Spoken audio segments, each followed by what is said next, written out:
Hey, everyone. Thank you again for tuning in as we share our hearts with you. For those of you who have been supporting, watching, commenting, liking, sharing, we really appreciate you. Please continue and just spread the word that we are here to advocate for your wholeness, your wellness, and wealth. We want the best for you, for us all to live our blessed life before God, and as we're walking this thing out. So I want to get right into it. Today's message, something that's very personal for me. I don't know if I ever shared the background story of why or what led to me having my daughter prematurely, but there were some underlying issues, and I'm just going to make a very long story short. Now we're in 2024, so this was back in 2020 when I had my daughter, and this issue first came up. But I went to have a minor procedure done, small surgery, where I would have to either be numbed or just put under for a little bit. But of course, with any surgery, right, one of the things that they're going to do beforehand is check your blood pressure. Because my pressure was too high, the doctor did not feel comfortable with going forward. Because he said, listen, you're hitting stroke seizure levels. I'm not comfortable with these numbers. And so those chain of events led to me being put on blood pressure medication. And mind you, this was years ago. This was 4 years ago, right? During that time, the medication helped, right? It regulated my blood pressure. But after some time, I think just me being me, right, became a nuisance, or I thought so. It was wearisome, and I stopped taking it on my own because it was multiple times a day. I was on two different types. One was once a day, and one was like 2 or 3 times a day, morning, noon, and night, or something like that. I can't remember. Advice to all of you taking medication: unless your doctor gives you the green light to stop, do not stop taking that medication. This was something I did, on my own, and I take full responsibility for that. Something I shouldn't have done. Anyway, fast forward to 2024. I went again to have a tiny procedure done, and of course, beforehand, they go to check your blood pressure. And he's like, whoa. He said, do you have issues with high blood pressure? And I said, yeah, I did in the past. Now, mind you, in my mind, I'm going, Ellie, you probably still do. You just stopped taking the medication, and it wasn't under doctor's orders, right? And he goes, you gotta, he said, I'm really not comfortable with this. You gotta talk to your doctor. He said, if you can get it regulated and at normal numbers, he said, fine, we can do this. And I'm like, okay. So I said that to say, so many things to unpack there. One of the things that I realized, and I had to do my research on this, being just not familiar with that when I was first diagnosed with high blood pressure. One of the reasons why they call it a silent killer is because there are really no symptoms, right? And even though I had someone telling me these are like seizure or stroke level numbers, I felt absolutely fine. And that's scary to think about, right? That any minute I could have a seizure, I could stroke out or whatever, you're talking about this pressure, right? Being so high.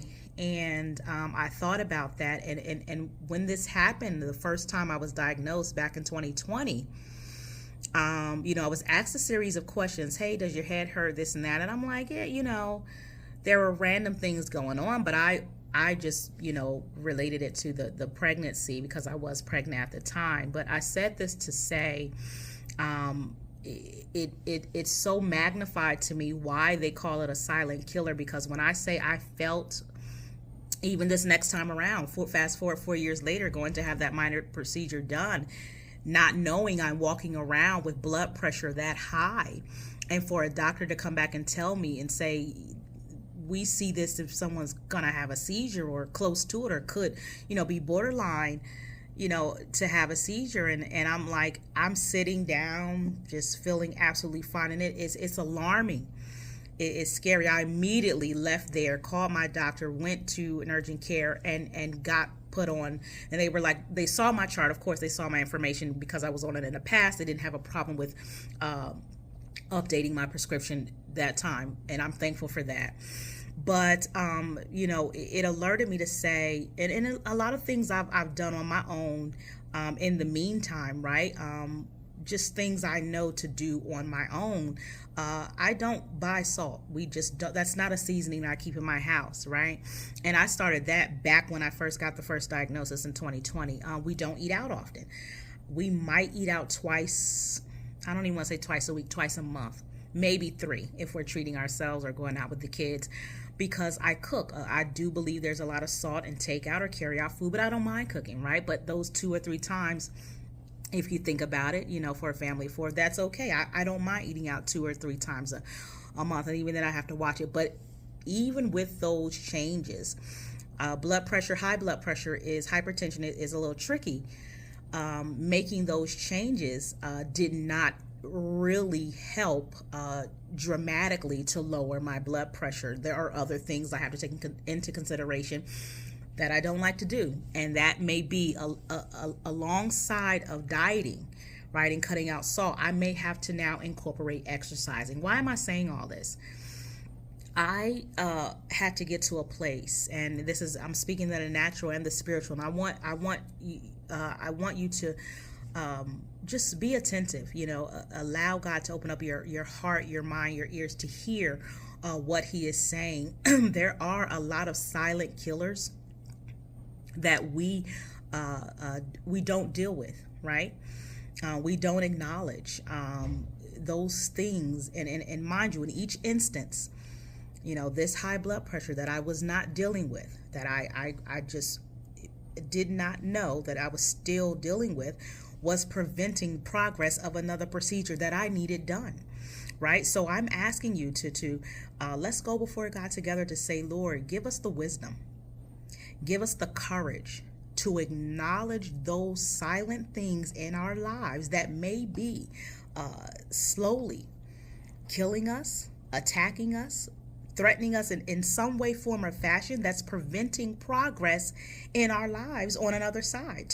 That thing or those things that are holding up or halting progress for us to get to the next level in another place, of other things that need to get done, where the Lord is saying, hey, I need to do this, but I can't even attempt to get that done until you get control of this thing first.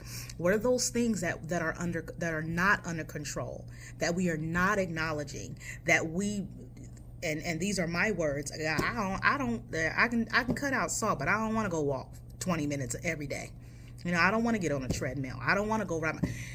And I have to talk to me and say, help me, Lord, not just to acknowledge it, not just to have the wisdom and the courage to recognize it and call it out, but grant me the discipline to grab a hold of it, so that this thing that has been silently trying to kill, steal, and destroy, praise God, something in me. I want to be able to tackle or go to that next thing, but I can't, because what's currently not being dealt with is preventing me from or preventing God from doing that next thing in our lives. There's so many things that may need to take place, but we can't do that if something beforehand is not being taken care of. That's preventing us from moving forward. So Father, I pray that your people will hear these words on today. Give us the wisdom. Give us the courage to acknowledge and recognize those silent killers in our lives, those things that have preventing us from moving forward to the next thing that you need to do, that you want to do big in our lives, but they can't be done because we won't acknowledge it. We won't get control of it, and there may be fear wrapped around it. There may be uncertainty, and there's a lot of uncertainty and unknown in things that are unknown, right? And that's okay. That's common. That's normal. But that's why we're asking God for the faith, for the courage, for the wisdom, to face it head on, to not say, oh, it'll get better, just like I did. I stopped taking that medicine on my own, saying, I think I'm good now. Are you? Are you? Because you didn't want to deal with it anymore? No, let's take care of ourselves, physically, spiritually, mentally, emotionally, on all ends, every aspect.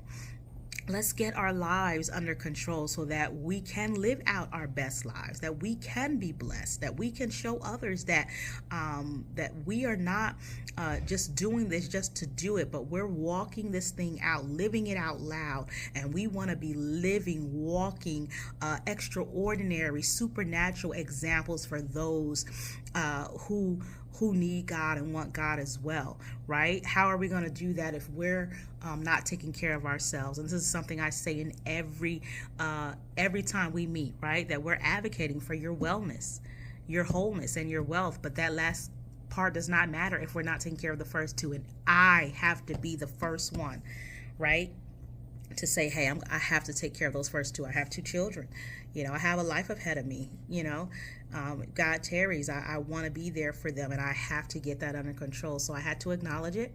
I had to say, hey, this time around, I'm going to do what I need to do. I'm not going to take myself off of it this time unless I get the green light and the doctor's okay. But right now, I'm okay with continuing to take it because it's helping me. And now, because I have that under control, I can get the next thing done. So I thank you guys for tuning in. Please take this word to heart. Let it marinate. Think about it, and we're here to be with you, to pray with you, for you, and please pray with us. Walk with us as we walk with God. Remember, we are here for you. Like, comment, subscribe, and share this as you are encouraged. Until we meet next time, love you guys. Bye.